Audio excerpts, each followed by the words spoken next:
Hey everybody, Josh Sigurdson, World Alternative Media here, and let's have some fun. I'm going live here, and I'm going to wait for some people to tune in. I figured I'd do another one of these live streams because it's fun, able to connect with people that watch us here at WHAM, and I'm going to do a couple stories. I'm going to probably just totally wing them. I have no idea what I have planned here because I don't have anything planned, as per usual. You guys might notice it. Maybe if we're really good at what we do here at WHAM, you won't notice it. But John and I never prepare anything before we do videos. I mean, we look at the article a little bit and then kind of wing it. It's a lot more difficult to wing reports when you are alone because you can't bounce off someone else. But anyway, I'm going to go into this issue with Morgan Freeman is the latest celebrity to be called out as a sexual harasser, and it's really getting to a point where it's kind of ridiculous. So I understand back in the 50s, 60s, 70s, especially in the South, women didn't come out against people for a long period of time because it was looked down upon. Women were always called the main reason that they got attacked. It was they did it to themselves, that kind of crazy stuff, which is obviously wrong. Same kind of thing happened to Juanita Broderick, who came out against Clinton many years later. But in the last while, we've seen Harvey Weinstein and all these different people get called out in the media. Obviously, we've been calling out Hollywood as a degenerate, terrible place for a long time. I'm a huge movie buff. I love Hollywood movies from like the early days and everything. But, I mean, it's a very degenerate business, and there are a lot of bad people involved, a lot of pedophiles, a lot of crazy stuff happens in Hollywood that's kind of veiled over because of, it's the same as the top elite establishment within politics, within banking, sports, advertising. It goes on and on. The music industry, obviously. But there's something not right about this whole Morgan Freeman thing. Morgan Freeman is someone that I'm not a big fan of. I've been kind of annoyed by them constantly using his voice and everything for so many years. Even Hillary Clinton ads and all that kind of stuff. It is really, it's annoying. It gets really annoying. But with that said, why are these women all coming out at the same time? All this time later, it's been almost a year since this whole Harvey Weinstein thing broke. Why did they wait? I just don't understand. I'm not saying that he didn't do anything wrong. Obviously, he very easily could have done something wrong. But I feel like there's something up here when they're calling him out at the last second. And some of the claims against him are like, he said that a pregnant woman looked ripe. Okay, so he's an 80-year-old man. He makes creepy off-color comments. And obviously, I don't agree with it. But it's not like he hurt anyone. He didn't hurt anyone. One woman said that he did something. Morgan Freeman said that it's absolutely false, and we have to look at innocent until proven guilty. I find that when you ignore the fact that these people are they have claims against them, that doesn't mean that they are guilty, and it's a shame that we jump to the guilty verdict so quickly. I'm just going to look at, let's see, I have this article here. He says, I did not assault women. Morgan Freeman responds to allegations. He says, my life is at risk of being undermined. Morgan Freeman has said any suggestion he assaulted women or created an unsafe workplace is false, but apologized to anyone he may have upset after media reported that women have accused him of inappropriate behavior or harassment.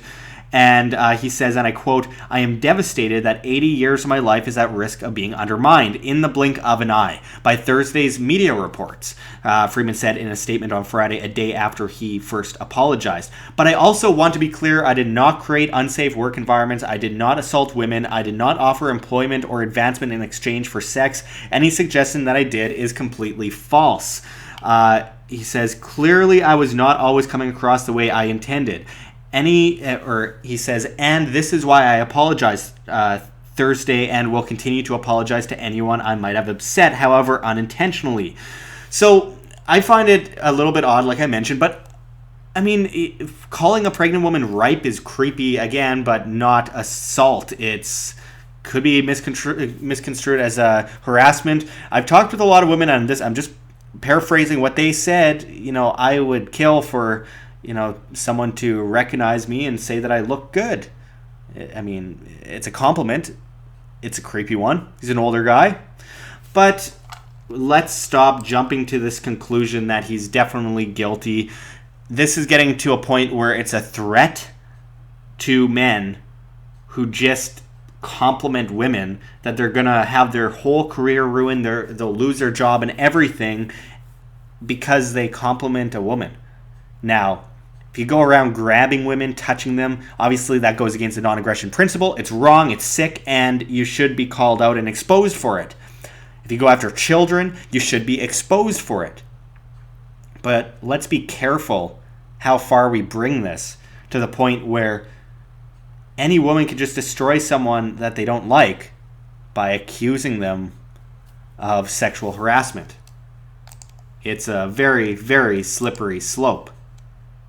Anyway, that's one report I figured I'd just do on Morgan Freeman off the cuff.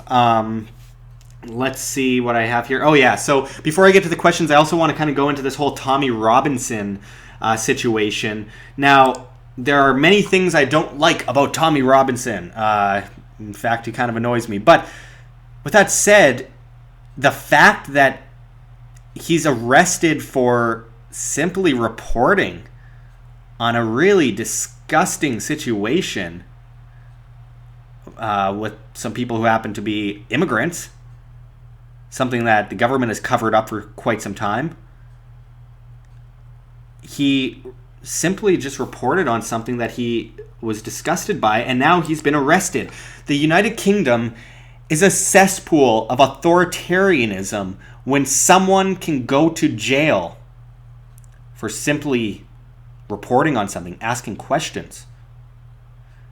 I mean, it's to the point where Tommy Robinson is in jail and there are protests outside of the court over this arrest. It's apparently for breaching the peace. Now, I find it alarming that not enough people are reporting on this. I mean, there isn't necessarily a media blackout like some people say, but there is a lack of reporting because you're not supposed to question the United Kingdom's establishment, the British establishment, which is so incredibly far gone into police state territory and needs to be questioned. It's absolutely shocking how communistic and in other ways fascistic the British government has gotten. And out of this article, it mentions hundreds of Tommy Robinson supporters flocked to Downing Street on Saturday to demand the release of the far-right leader. Robinson, 35, was arrested on suspicion of breaching the peace on Friday after he was seen filming outside a courthouse. It has caused a furious backlash among his supporters who stormed Whitehall on Saturday to stage a protest. They waved hashtag Free Tommy and Free the Truth Teller placards as others branded St. George's flags and banners with Make Britain Great Again on them. Some managed to mount the gates surrounding the Prime Minister's home, but the Metropolitan Police told Mail Online there were no arrests made. Robinson rose to prominence after founding the English Defence League in Luton, Bedfordshire in 2009. He resigned from the party in 2013, but has continued his far-right activism ever since. So a major issue here is that he is arrested for simply having an opinion and having some passion behind that opinion, no matter whether or not I agree with him. And there's a lot of things that I don't agree with him on. Personally, I think a lot of his ideas could be more easily explained or solved on the free market without government involvement. He's been a little bit hypocritical on free speech issues in the past as well. And he's someone who has actually helped push a divide, alongside the left. And I think it's important to point that out. But however, I don't care what your opinion is. If you aren't aggressing against people, if you aren't hurting anybody, you should not be arrested and thrown in prison. This is absolutely disgusting. And now there is an image of him going around, of him getting beaten up by Muslims in prison. I want to clarify that these pictures are from 2014. They happened after he was arrested for, I believe it was contempt of court back in 2014. He spent some time in prison, and he got beaten brutally, and these pictures are resurfacing and getting pushed around the internet with people claiming it just happened. But no doubt about it, his life is at risk in prison because he holds very unpopular views. We should never allow the state to regulate our speech, to regulate our ability to voice our views, no matter what those views are. He needs to be freed immediately, and it comes down to that old saying, they came for the Jews and I said nothing because I was not a Jew. They came for the Christians, but I said nothing because I was not a Christian. And then they came for me, and there's no one else left to stand up for me. Don't wait until it comes to the inevitable end of state empires. I think it's so important that we continue to voice this issue and get him out of prison. We can debate his ideas at another time, and we should debate his ideas at another time, but we should not sit apathetically while other individuals who voice their opinion are thrown in prison, and especially over this grooming gang, which is absolutely disgusting and has been backed by the state and even funded by the state through legal aid programs now. And something that I believe back in 2014, 2015 was exposed. The government was covering up. Police were seen involved in a lot of these grooming cases, in a lot of these child sex rings. Absolutely disgusted. We need to call that out. Anyway, I figured I'd do a couple reports there, just wing them. I am taking questions. King James the 6th of Scotland. Anyway, I'm going to questions now. I just wanted to get a few things done. People have been complaining that I haven't been talking about these issues, and I can only talk about so many issues at a time. I am overwhelmed by stories because the news is always getting crazier all the time. So send in your questions. I'm looking through the comments here to see if I can find a good question. King James, Bitcoin is a scam, falling again. No, it is not a scam.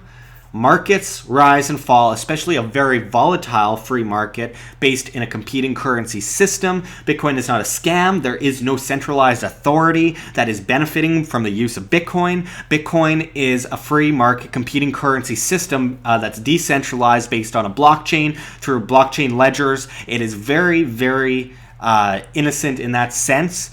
Banks have tried to manipulate the market, as they have with every other good market in history. Look at gold and silver. They've been held down like a beach ball for a very long time. Let's not jump to some kind of conclusion that because it's falling, it is a scam. We saw a bubble because of intense speculation that was absolutely ridiculous last year, and the outflow of ETFs, Bitcoin ETFs, that were just ridiculous too. Keep in mind, about a year ago, Bitcoin was at about $2,400. It's at about $73, $74 today, $7,400. If that's considered dead, quote unquote, then, man, I can't imagine what a rally looks like. I mean, come on, guys. Like, it gets to a point where people see a few months of a downturn. We saw a more than 20 times return in 2017. The market grew too fast. The adoption didn't exactly happen. So we got a setback. June has always historically been a downtime for cryptocurrencies. End of July has always been a good time. All the same, we got to get around a lot of banker manipulation, and the market has to find its place and find a set point to kind of work off of. It is a very confused market right now and very competitive, and 95% of cryptocurrencies are terrible. There's a lot of really stupid cryptos out there that are based in nothing fundamental. Cryptocurrencies like Bitcoin, however, are based on scarcity, application, demand. It is a great thing. I have a lot of faith in the long-term forecast for it, and I think that we will be pleasantly surprised by the outcome. Blockchain has barely broken the surface. Now, you can use a centralized blockchain to enslave humanity. You can use a decentralized blockchain to overthrow that which enslaves humanity.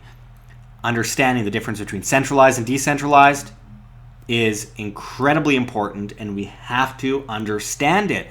Far too often, people take the simple route and don't look enough into it. I did the same thing with Bitcoin for years, and I got burnt on it because I didn't understand it. Anyway, Patrick asks, what is the low for Bitcoin, do you think? I have no idea. I mean, it could go below 6,000. I doubt it. It's finding, its bottom seems to be between, or its resistance seems to be around the $10,000 level, going up, and the floor seems to be somewhere at this moment around 6,500. Hard to put an exact number on it. I do believe that we will see above 15,000 in this year. This is my opinion, however. So it's hard to say. But I do know the long-term perspective is good, because just considering the fact that the market has barely cracked the surface yet, and what was it, 0.3% of people in the United States own Bitcoin? And there's so many technologies that can be built upon it. Also remember that there's a difference between Bitcoin, cryptocurrency, blockchain, and digital currency. People mix all of them into one bunch, and they all have similar principles, but they can be used for different things, and they're not all the same thing. It's not just shove everything into one pile. Matt Ward says, I'd rather hold gold and silver. I would too. I actually prefer gold and silver. However, gold and silver don't have the potential to cause a monetary revolution anytime soon. They are just good as wealth preservation, wealth insurance. And for that reason, I actually do favor gold and silver. However, I look towards decentralized cryptocurrencies as having a greater potential to overthrow the central banking system and the government and make them irrelevant. So I find that an important point to make.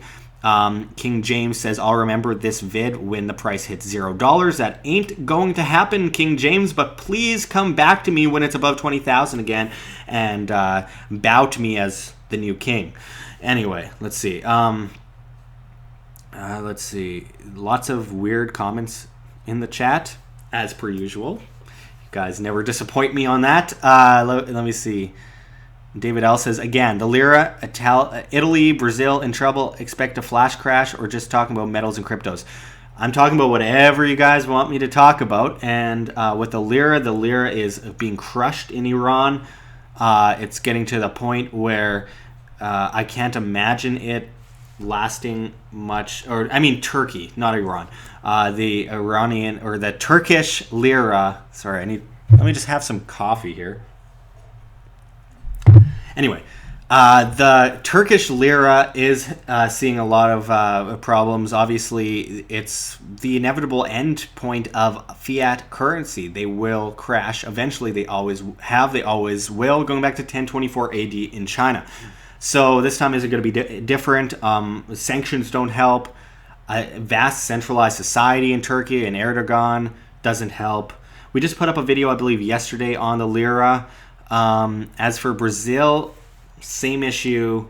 As for what else? Italy. Italy's economy is absolutely terrible right now, but no surprises there. They've been pushing the idea of bail-ins for a while now. Monte dei Paschi has been a huge problem, a huge thorn in the side of the populace in Italy. The Italian government is very strict when it comes to the socialized and centralization of society.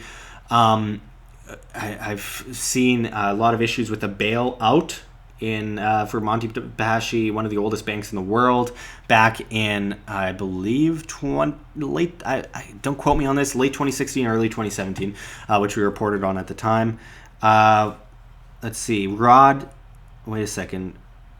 Rod Panhard says no super chat enabled, Josh. I have super chat. Is it not working or something? If super chat's not working, let me know. I've been wondering why I haven't gotten any super chats in a while. I was kind of concerned about that. If it's not working, then it's just another way that YouTube is screwing me, because super chats are one of the only ways that I make money on YouTube after they've demonetized me so insanely.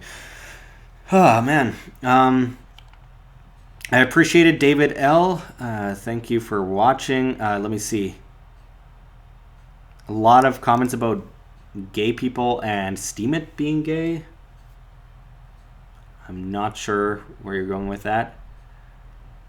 JCRC65 says, why the lira with all the gold they have? It's because Turkey asked for their gold. Turkey has a lot of gold to back them up, but keep in mind that Venezuela had a lot of gold to back them up. They're looking at running out of gold by next year because they are trying to back up what's left of their economy through hyperinflation with gold.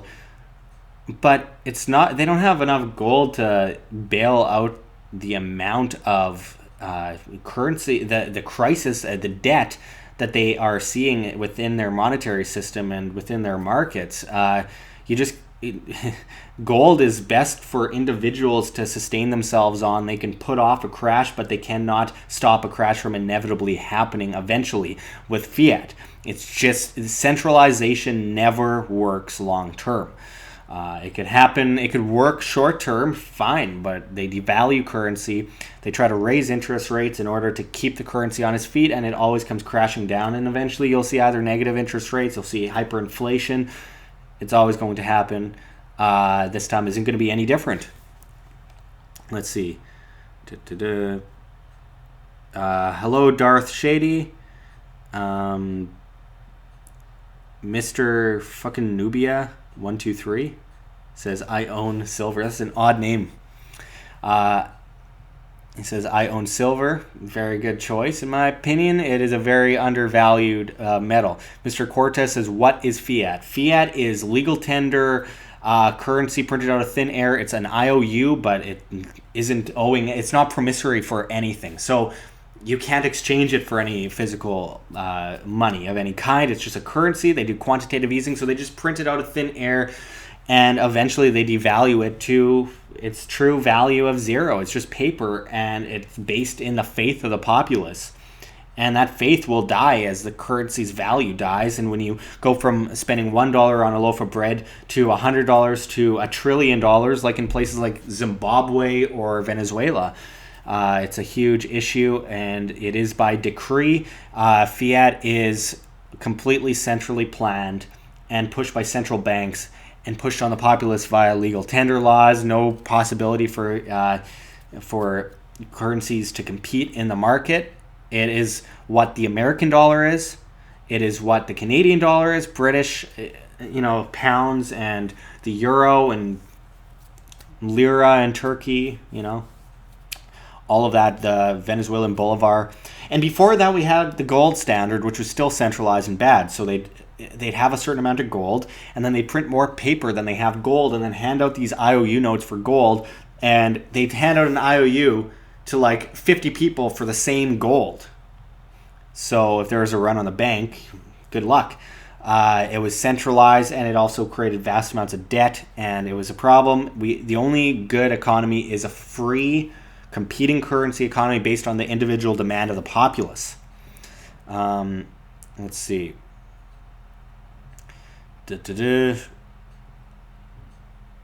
Chung Chan says, Josh, what is the usual timeline for a collapse? A lot of people say 7 years. I would disagree. I think that you can't really put a timeline on it. The fundamentals are off the table due to the level of manipulation in the monetary system as well as in the market. So it's just impossible to say this is going to happen at this time. They can continue to prop up the bubble and expand it more, gaining more pressure, and it will come down. But to say when, not possible. It should have happened a long time ago, and the fact that it hasn't shows that they have learned a lot when it comes to centralizing and propping something up, a dead horse, you might say, for longer than usual. But Matthew Frederick says 100 years average lifespan of fiat. I would disagree. Actually, the US dollar has been the longest lasting fiat currency, I believe. Obviously, they went full fiat in the early 1970s, but they've all crashed. I think the US dollar is one of the longest lasting ones, and it has a lot of help from the quote-unquote global community. Usually they collapse a lot sooner than that. Let's see. Is that true? Okay, wait, sorry. The comment got pushed up the thing. Mr. fucking Nubia, or Mr. Fuck Nubia 123. I'm gonna get demonetized just for saying your name, man. Says one, or is that true? Bitcoin was created by Zionists, and is it safe?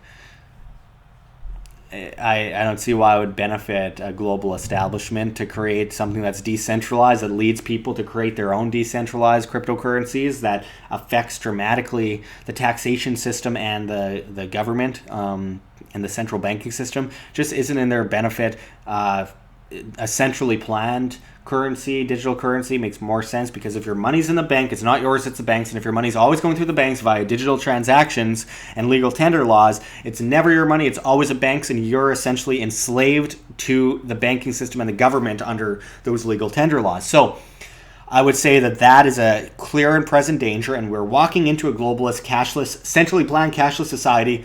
But something like Bitcoin, it doesn't benefit them. Of course, Bitcoin was created right after the last financial crisis in the United States. The economy never recovered. Banks are still insolvent. But it was meant as a way for people to, have a bit of a cushion for their money when the currency went to zero, the fiat currency, and to diversify as well. It's just another form of diversification, with gold and silver as other examples, and other assets involved too. Let's see. I'm just kind of jumping question to question here. There's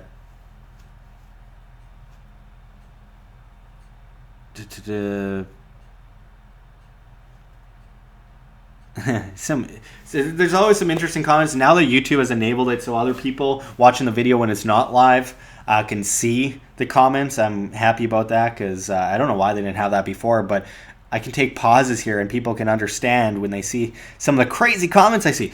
Anyway, Matt Ward says cryptos are a distraction to get people out of PMs. That's weird, because I know a lot of people who made tens of millions of dollars in cryptocurrency and use that vast amount of wealth to buy gold and silver. So I don't know what you're talking about there. I think that's assumptive and insignificant when you consider the fact that cryptocurrency's decentralization is such a huge thorn in the side of central banks. And it's clear when you see the regulations and laws attempting to put in these laws throughout the world to restrict people from using cryptocurrencies, report them to the tax authorities, and basically imprison people. And Chung Chan says Josh is biased. Yes, I'm a pundit. I have my own opinion, and I put that all out on the table. And I always say you as an individual should do your own due diligence, because I don't understand why anyone just takes anything for granted and just repeats it. Everyone needs to do their own due diligence. 1488 Goy says, what percent Jewish are you? None. Let's see. We got a few comments here. I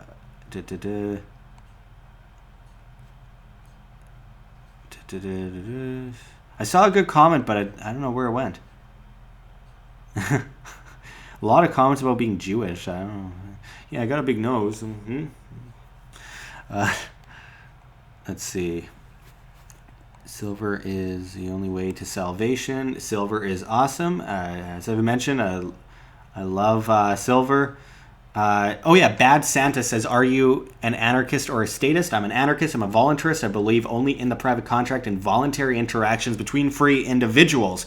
There is absolutely no justification for the state, as there is no justification for coercion except for in the defense of life, liberty, and property as an individual, and that would be more classified as defensive rather than coercive. So I would say I don't believe in organized crime, so I don't believe in government, the biggest organized crime racket in the history of humanity, which collectively enslaves humanity and extorts them and is dependent on the dependence of the populace. Bend the knee, good people, is all that government benefits from. It's a people pulling the bricks and pulling the rocks one by one for the government, breaking their back and getting extorted at the end of the day and thrown in prison if they disagree with governments. In most cases, government is the biggest murderer of all time, the biggest polluter of all time, destroys the markets, destroys competition, destroys the ability for human beings to prosper and grow to the next level with great cures to diseases, a free market, competition, and innovation.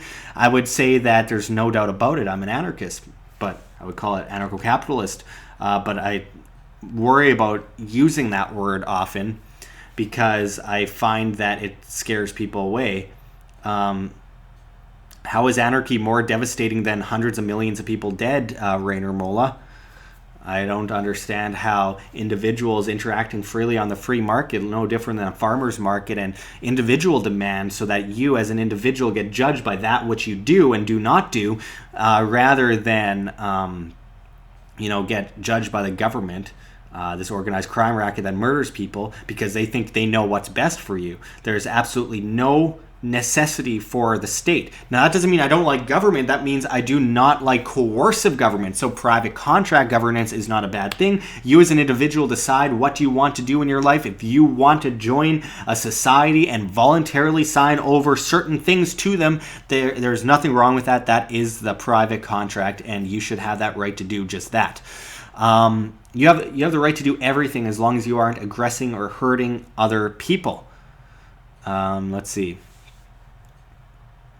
And there's a few comments here. It's moving a bit faster now. Again, super chat. Let me know if it's enabled or not, because if YouTube is screwing me on that too, I gotta get on that. Am I a prepper? To some degree. I like to sustain myself, be self-sustainable and independent, and prepare myself for whatever's coming my way, but I spend far too much time warning other people to spend the proper amount of time to be able to prepare myself. And Silver Wolf 45 says, you are not free here in Commie Canada. There's no doubt about that. Canada is a cesspool of collectivism, coercive collectivism, and we are all slaves of that. Let's see. Anonymous user says super chat is working. Okay, good to know. Bruce Pietri says no super chat. Bad to know. If you see the dollar symbol below the chat, that is a super chat.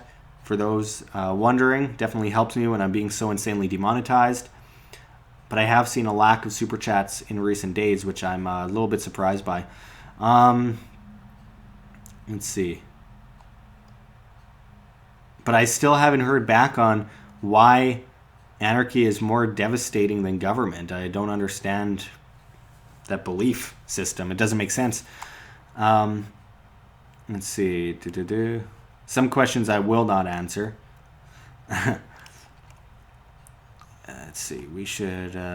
Crypto Future says we have all the tech to look after and surveil our land. We should most def be post-government. Absolutely. The blockchain, the decentralized blockchain, provides a lot in that case too, and including guaranteed basic income without extorting people. I mean, personally, I prefer people just be independent and work for their money. But I mean, there are systems where individuals don't have to pay any money to get paid.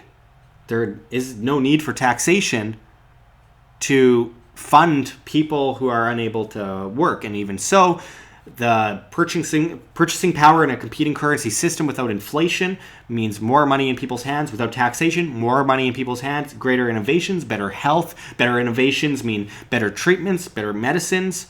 I mean, there is something in every case to replace government on the free market with absolutely voluntary individual demand.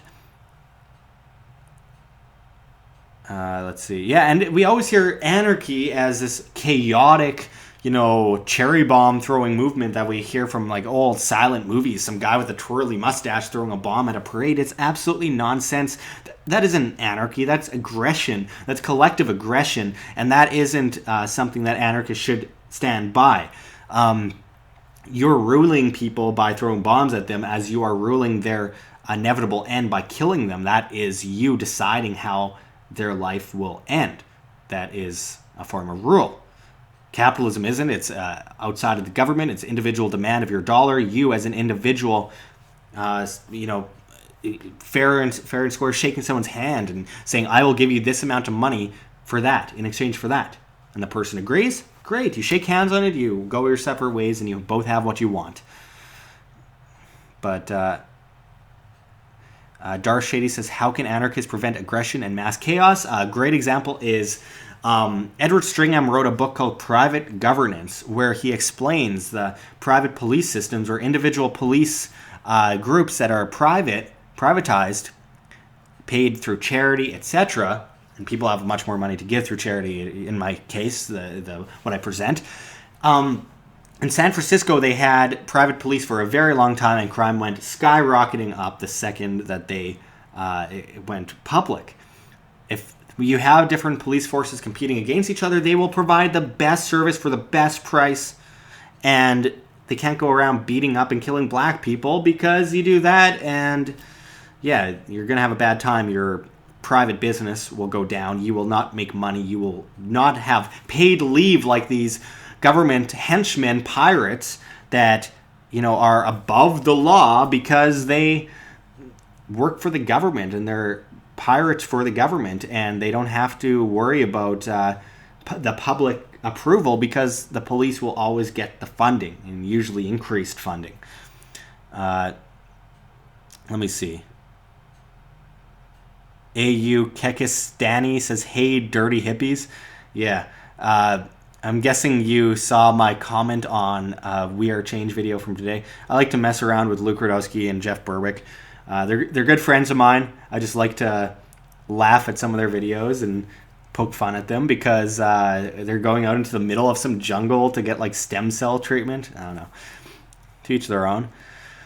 Let's see. A lot of questions, a few repeat questions. 1488 Goy says, they can't kill black people. Okay, I'm out. Well, you can kill black people if they try to kill you.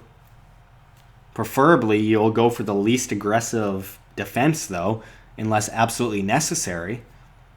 But there have been serious issues throughout the past where black people have been, murdered in mass, especially going back to the 1950s. Now it's overblown in a lot of ways today. Technically, there are, I forget the exact statistics. I used to be really good with these statistics. It's not as bad as Black Lives Matter, which is a Marxist indoctrination group, says it is. However, if people are being harassed and killed by the government, and I think Philandro Castile or something like that is a great example of a man who was just killed for having a gun. Whatever. I mean, it was for his own self-defense. He didn't point it at anyone. There are serious issues with that. They bombed a whole block in the 70s in Chicago, Matthew Frederick, MFKRZ says. Yeah, and they what city was it again? Were they... was it Chicago? Or was it another... I seem to remember a documentary I watched a long time ago where they just literally blew a whole neighborhood sky high. Yeah, it's absolutely insane. Militarization of the police has gotten out of control, obviously. Let me see. I'm just looking for other questions here. I just want to cover as many topics as possible. John Snyson's in here. LA? Yeah, I thought it was LA. It could just as easily been Chicago because... Oh, Philadelphia, that's right. Bad Santa says Philadelphia, that's right. That sounds more like it. But they're all very centralized, very leftist societies, so it doesn't surprise me at all. Let me just look for other questions here. Bad Santa says gun control is racist. It absolutely is racist. I made that point a few times before because, overwhelmingly black neighborhoods are disarmed and gun-free zones. But they happen to often be the most violent. Now people will freak out. What? Black neighborhood, the most violent? Well, they are very centralized, dependent neighborhoods. I've often noticed that black neighborhoods have been attacked since the early days after slavery. by government and centralization and the attempt to push them to the left and to make them dependent. It's same with Native Americans, Indigenous people in Canada, where the government attempts to make them dependent. Now, that isn't the fault of individual people that are African American. It is the fault of the state getting involved, disarming the public, making them dependent, and then creating an atmosphere where they continue to perpetuate the dependency and create a very dangerous environment, like Chicago, for example, and parts of LA, and Baltimore, and Detroit, and Philadelphia, and New York. The list goes on, and it's a very important issue because real racism is the collective coercion by the state, which affects all people as individuals, not just black people, but it very much has led to a huge issue within black communities where there is overwhelming black on black crime, and that is something that we should all be calling out and all look towards the root issues instead of judging people as a collective based on their skin color, no matter who they are, black, white, Asian, it doesn't matter. If you judge as a collective, you are painting broad strokes and you should look at the individual specifically. Generalization of statistics could be true in some senses. However, I feel like judging individuals on that is absolutely false and stupid and leads to more division and leads to more clashes and leads to us infighting rather than fighting the real enemy of the state. Let's see what I got here. Mr.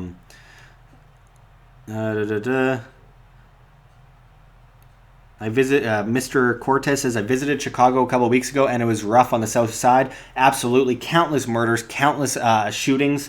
Interestingly, in a gun-free zone. I got in a huge debate actually earlier today about guns with someone on someone's status. I don't give up my gun debate. So basically I was explaining in places with open carry and concealed carry and less gun control, there is less crime, less shootings, less rape. People say, well, there's less gun crime. While you are so preoccupied with less gun crime that you completely evade the fact, because it doesn't benefit your point, that in places with gun control, there's more rape, there's more theft, there's more murder, and there's more assaults and, kidnappings. Come on, folks.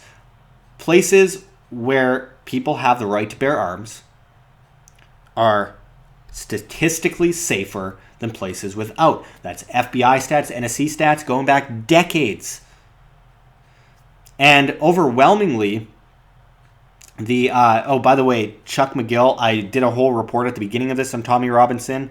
We reported on that earlier. A lot of people are saying I'm not covering it. I'm definitely covering it. Just once this video is finished, the live stream, you will see at the beginning I reported on it. Anyway, so what was I saying? Overwhelmingly, world statistics show that crime has steadily declined since the 1990s overall. And then people try to factor in Australia as an example of how gun control helped stop crime when gangland killings went up.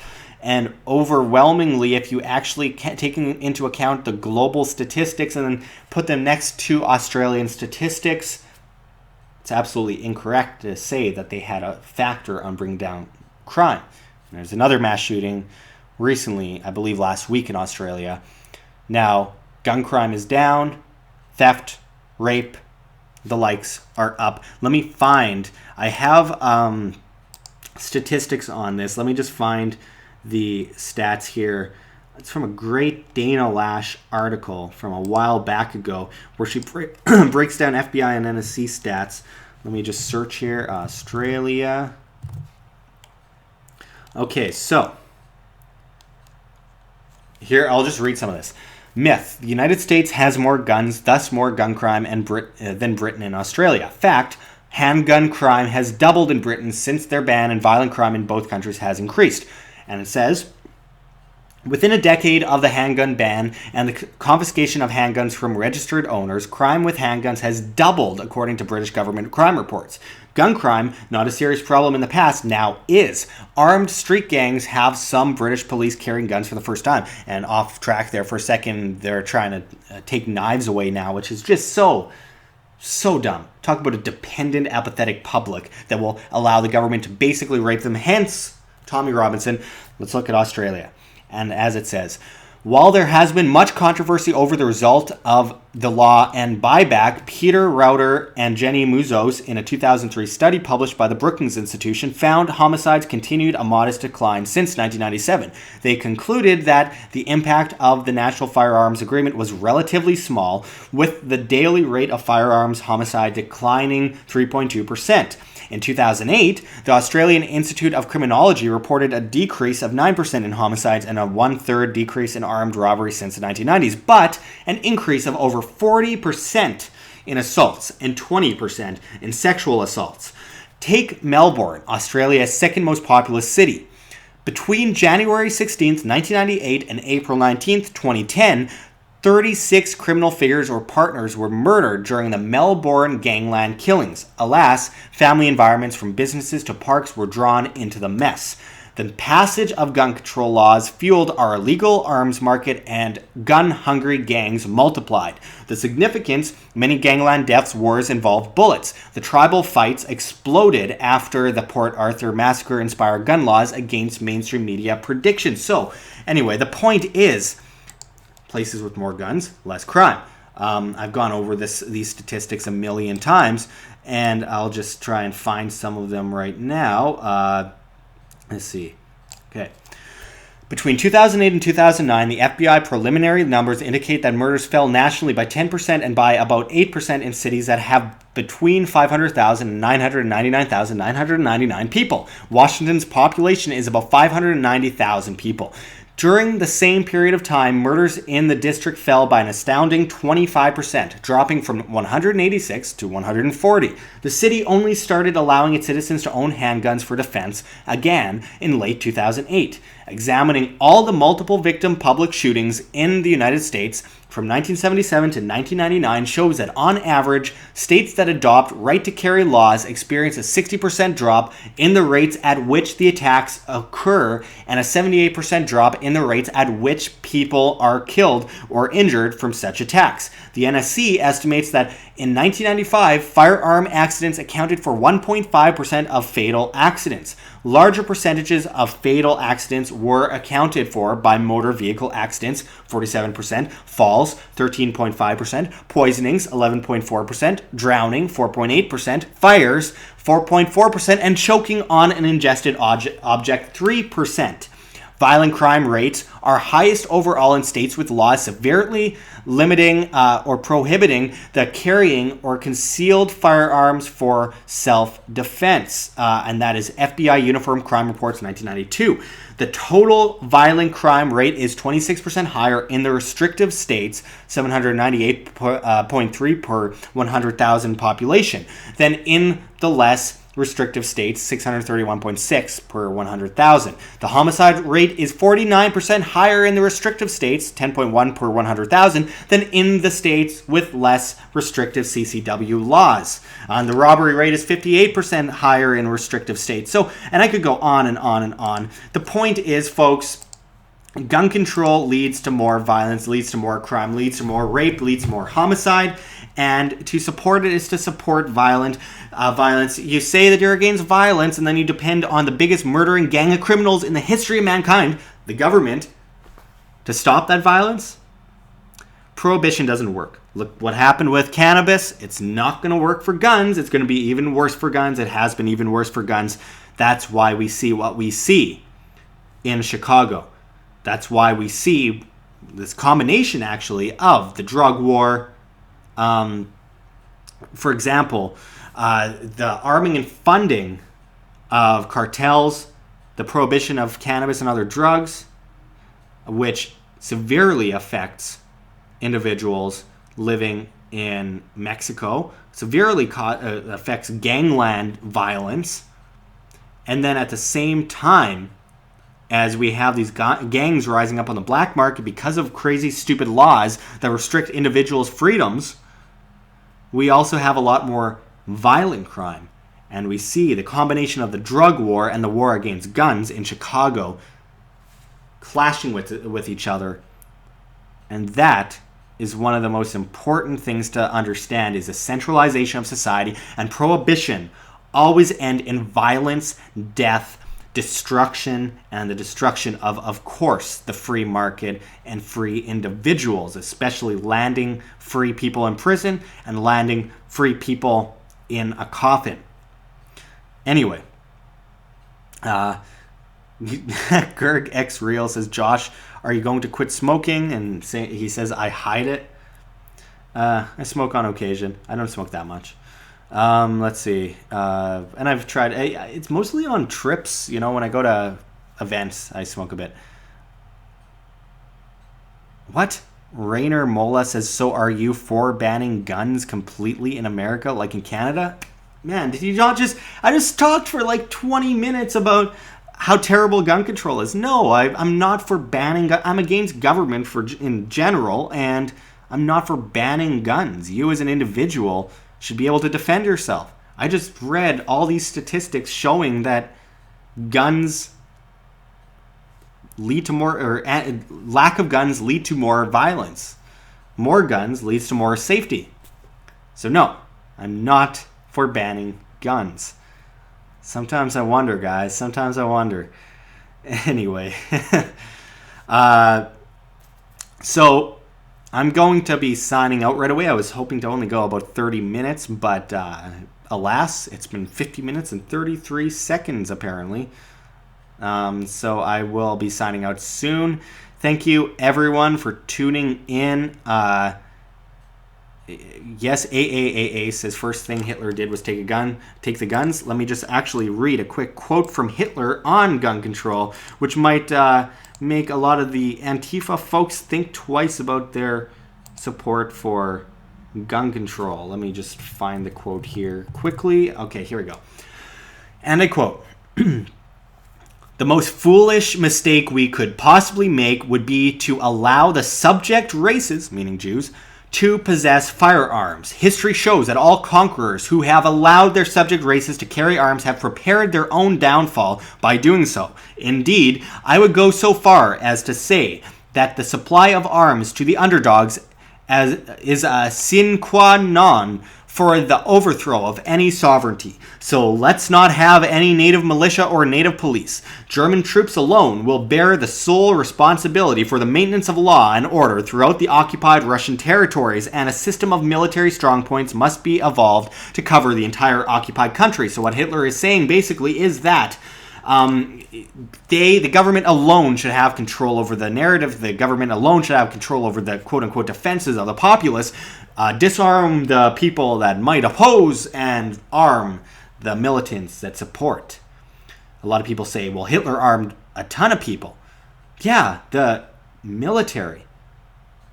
Like mandatory service? Anyone? I mean, a lot of people take things out of context to benefit their viewpoint. Hitler was in every single way an authoritarian who banned guns as part of the Workers' Party. Stalin did the same. Mao did the same. That's hundreds of millions of deaths that followed gun control, folks. Priorities. Come on.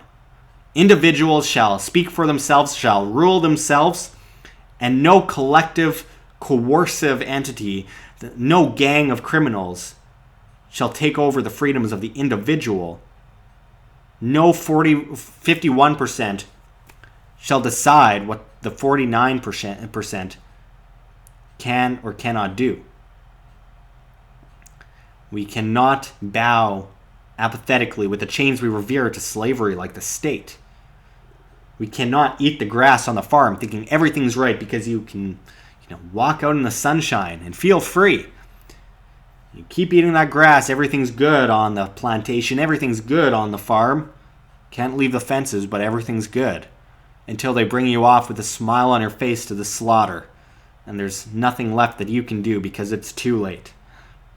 Individuals must stand up against this coercive entity we call the state, and shall not submit to this coercive organized crime racket entity that we call the state. I appreciate everyone watching. Thank you to everyone that's tuned in. Alukia, I see ya. Chung Chan, Crypto Futures, Matthew Frederick, Matt Ward, even though you're always trolling me. I appreciate disagreement. I'm glad you're not throwing vast generalizations at me and accusations. That's always good. Gina, good to see ya. Rebel Glory, thank you for everyone that tuned in. I always appreciate reaching out to the great people that watch this channel. I can't thank you enough. James Fisher, Del Asla? Sorry if I pronounced that wrong. Jim Mathers, everyone, thank you very much. I'm going to sign out right now, and I will see you soon. I did an interview with Dan Dix of Press for Truth today that will be up tomorrow on Bilderberg 2018, which is coming June 7th to 10th. And he also interviewed me on the economy, which will be up on Press for Truth, I think today, maybe tomorrow, I don't know. And I've also got an interview coming up on Wednesday with a very interesting, well-known figure that I will show you when I post. I'm not going to ruin anything yet. So thank you very much. Gold, Silver, Tim Burry, everyone else, AU Kekistani. Thank you very much. See you next time. This is Josh Sigurdson signing out from World Alternative Media. Find the truth, be the change.